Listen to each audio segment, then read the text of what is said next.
दोस्तों अगर कोई एनिमे के जरिए कुछ बेहद ही ब्यूटीफुल लैंडस्केप्स और विजुअल्स बना सकता है तो वो है माकोटो शिनकाई। आज माकोटो शिनकाई एक हाउस होल्ड नेम बन चुका है। पूरी दुनिया जानती है कि उनकी मूवीज कितनी ज्यादा खूबसूरत होती है। अब हाल ही में उनकी नई मूवी सुजुमे रिलीज हुई थी, जिसने बाहर की कंट्रीज में क्या इंडिया में तक रहने वाले लोगों के होश उड़ा दिए थे। अब इंडिया में एनिमे की पॉपुलैरिटी देख क्रिएटर्स ने डिसाइड किया था कि वो किसी भी हाल में सुजुमे को यहाँ पर रिलीज करेंगे और उनका ये फैसला बेकार नहीं गया। अब रिलीज होने के केवल 10 ही दिनों में इसने यहाँ 6.95 करोड़ रुपए कमा लिए, जो कि एक एनीमे मूवी के हिसाब से बहुत ही ज्यादा है। माकोटो शिनकाई की मूवीज न केवल स्टोरी और एनिमेशन के मामले में तगड़ी होती है, बल्कि पैसे भी उतनी ही तगड़ी कमा कर देते हैं। आज मैं आपको इस डायरेक्टर और राइटर द्वारा बनाए गए बेस्ट मूवीज के बारे में बताऊंगा, जिसे आपको एक बार जरूर देखना चाहिए। तो हेलो गाइस, मैं हूं कौशिक और चलिए शुरू करते हैं एक और नए एपिसोड को। Number 6, voices of distant star. दोस्तों अगर माकोटो शिनकाई को कोई चीज बेस्ट तरीके से दिखानी आती है तो वो है उनकी मूवीज के sunsets. Voices of distant star में दिखाए गए sunsets one of the best है इन द वर्ल्ड। अर्थ के नियर फ्यूचर में एक बहुत बड़ी एलियन रेस मार्स पर रहने वाले ह्यूमंस पर हमला कर देती है। हजारों लोग मारे जाते हैं और बदकिस्मती से उनसे लड़ने के लिए ह्यूमंस को भी हथियार उठाने पड़ते हैं। लेकिन इन सभी चीजों के बीच स्कूल जाने वाले दो बच्चे मिकाको और नोबुरो को इन सब से कोई फर्क नहीं पड़ता। वो अपनी लाइफ और अपने रिलेशनशिप को पूरी तरह से एंजॉय कर रहे होते हैं। लेकिन बहुत जल्द उनकी ये परफेक्ट जिंदगी उजड़ जाती है जब मिकाको को उन एलियन से लड़ने के लिए रिक्रूट किया जाता है। अब देखते ही देखते मिकाको स्पेस में पहुंच जाता है और उसे कोई भी अंदाजा नहीं होता कि वो फिर नोबुरो को देख पाएगा या नहीं देख पाएगा। मैंने आज तक माकोटो शिनकाई की इससे ज्यादा लोनली मूवी नहीं देखी है। यहाँ तक कि जिन ब्राइट कलर्स का इस्तेमाल करके ओवरऑल मूवी को बनाया गया है वो भी कहीं ना कहीं आपके मन को उदास कर देती है। लेकिन यही तो एनीमे और माकोटो शिनकाई की बेस्ट बात है। केवल विजुअल्स के जरिए वो आपके अंदर ऐसे इमोशंस पैदा कर सकते हैं जो आपने कभी सोचा भी नहीं होगा। अब ये कहानी उन दो लवर्स की है जिनका सबसे बड़ा दुश्मन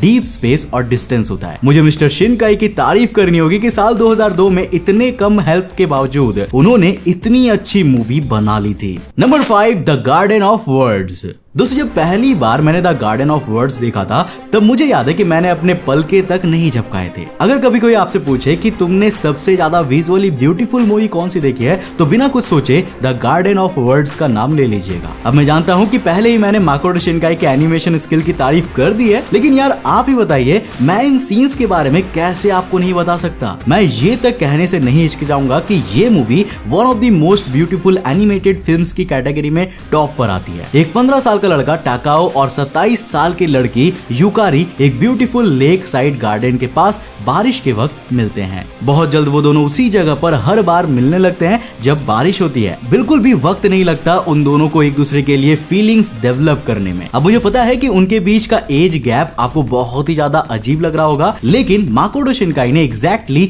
वही तो किया है। उन्होंने उनके इसी प्रॉब्लम को मेन प्रॉब्लम बनाकर स्टोरी को आगे बढ़ाया है। इस वजह से कहानी बिल्कुल भी अजीब नहीं लगती। केवल 46 मिनट्स लंबी the garden of words movie एक ट्रैजिक लव स्टोरी को डिपिक्ट करती है, जिसमें हर कैरेक्टर को पता होता है कि ये सिचुएशन कितनी ज्यादा कॉम्प्लिकेटेड है। इस मूवी को देखते हुए मेरे अंदर बहुत ही अलग तरह की शांति छा गई थी। जिस तरह से मूवी ने बारिश का इस्तेमाल करके इमोशंस को दर्शाया है, मेरे लिए ये one of the best aspect था। Number 4, 5 centimeters per second. दोस्तों dreams, love, heart break, Makoto Shinkai इन कॉम्प्लिकेटेड इमोशंस को जिस तरह से कैप्चर करते हैं ना, वही उनके बेस्ट फिल्म मेकर होने का कारण है। मुझे पता है कि अभी आप your name, weathering with you और सुजुमे जैसी मूवीज के बारे में सोच रहे होंगे, लेकिन बहुत कम लोग होंगे जो 2007 में रिलीज हुई मूवी 5 सेंटीमीटर्स पर सेकेंड के बारे में जानते होंगे। ये one of the most heartbreaking movies में से एक है। इसे 3 शॉर्ट स्टोरीज में दिखाया गया है। इसके मेन कैरेक्टर भी टोटल 3 है, ताकाकी, अकारी और कानी। सबसे पहले पार्ट में आकारी एक कॉन्सेप्ट इंट्रोड्यूस करता है कि चेरी ब्लॉसम्स के पत्ते 5 सेंटीमीटर पर सेकंड के हिसाब से नीचे गिरते हैं। बिल्कुल यही आइडिया पूरी दुनिया में लव के साथ भी दिखाया गया है। दो इंसान 5 सेंटीमीटर पर सेकंड में एक दूसरे से प्यार करने लगते हैं और उतने ही वक्त में एक दूसरे से अलग भी हो जाते हैं। 5 सेंटीमीटर पर सेकंड मूवी ने ये आइडिया दिया था कि अपने प्रेसियस लोगों से बिछड़ने के बाद हमारी जर्नी खत्म नहीं होती, बल्कि वो तो हमारी जर्नी का अटूट हिस्सा बन जाते हैं। वो दो लोग केवल एक particular amount of of time के लिए एक साथ सही थे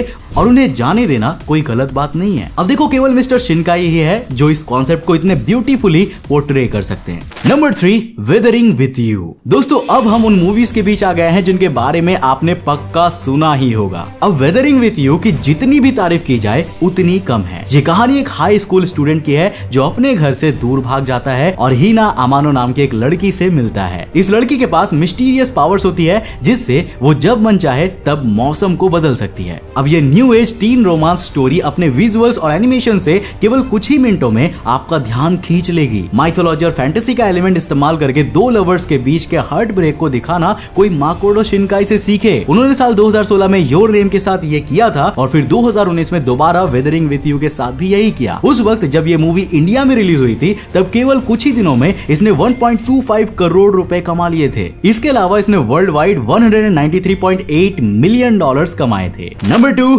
सुजुमे। दोस्तों सुजुमे की कहानी बिल्कुल दूसरी शिनकाई मूवीज की तरह बहुत ही यूनिक है। सुजुमे एक 17 साल की लड़की है जो अपने आंट के साथ रहती है। अचानक उसकी मुलाकात एक मिस्टीरियस आदमी से होती है जिससे मिलने के बाद वो एक अल्टरनेट डायमेंशन का पोर्टल खोल लेती है। अब ये रिवील होता है कि ये पोर्टल खोलकर उसने दुनिया के ऊपर तबाही छोड़ दी है। दाइजिन नाम का एक कैट ऐसे ही दरवाजे खोलकर जायंट वॉर्म को रियल वर्ल्ड में लाना चाहता है और हर जगह अर्थक्वेक से तबाही मचाना चाहता है। मतलब दाइजिन एक तरह का गार्ड होता है जो वहां से भाग जाता है। उसे रोकने के लिए सुजुमे की मदद केवल वो अनजान आदमी कर सकता है, लेकिन उसे भी दाइजिन एक 3 लेग्ड चेयर में कन्वर्ट कर देता है। ये रोड ट्रिप मूवी बहुत सारे ट्विस्ट्स और टर्न्स के साथ भरी हुई है और बिल्कुल दूसरे माकोटो शिनकाई मूवीज की तरह बेहद ही अलग है। अब अगर ये मूवी आपने अभी तक नहीं देखा है तो यार जरूर जाकर देखना। खास करके सिनेमा हॉल का जो फीलिंग था ना वो एकदम अलग ही लेवल का था। Number 1, your name. दोस्तों बदकिस्मती से दूसरी कोई भी माकोटो शिनकाई की मूवी इस मूवी के कंपैरिजन में आगे नहीं आ सकता। यहाँ तक कि मुझे लगता है कि फ्यूचर में भी शायद ही कोई मूवी योर नेम को टक्कर दे पाएगी, फिर वो चाहे एनिमेशन के मामले में हो या फिर स्टोरी लाइन के मामले में। अब मैंने अपनी आंखों से देखा है कि जिन लोगों को लव स्टोरीज वाली मूवीज पसंद नहीं थी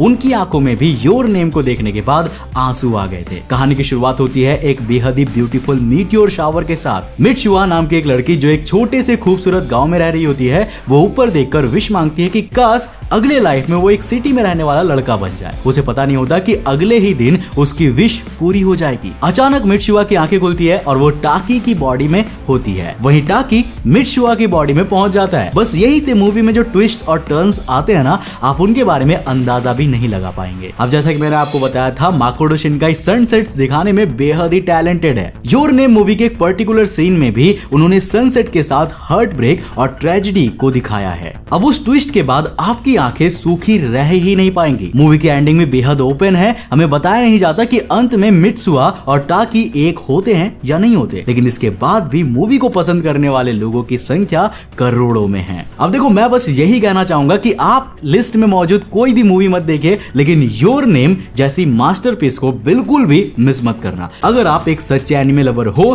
तो इस मूवी को जरूर जाकर देखना। और अगर आपने ये मूवी देख ली है तो नीचे कमेंट करके जरूर बताना कि इनमें से आपका मोस्ट फेवरेट कौन सा है। दोस्तों मुझे उम्मीद है कि आपको ये वीडियो काफी पसंद आया होगा। अगर पसंद आया तो इस वीडियो को लाइक कर देना और अगर आपको ऐसे ही एनिमे मूवीज की लिस्ट चाहिए तो मुझे नीचे कमेंट करके जरूर बताना। मैं अगले वीडियो में भी ट्राई करूंगा कि ऐसा ही कोई लिस्ट लेकर आऊं। मैं मिलता हूं आपको नेक्स्ट एपिसोड के साथ, तब तक के लिए बाय, जय हिंद।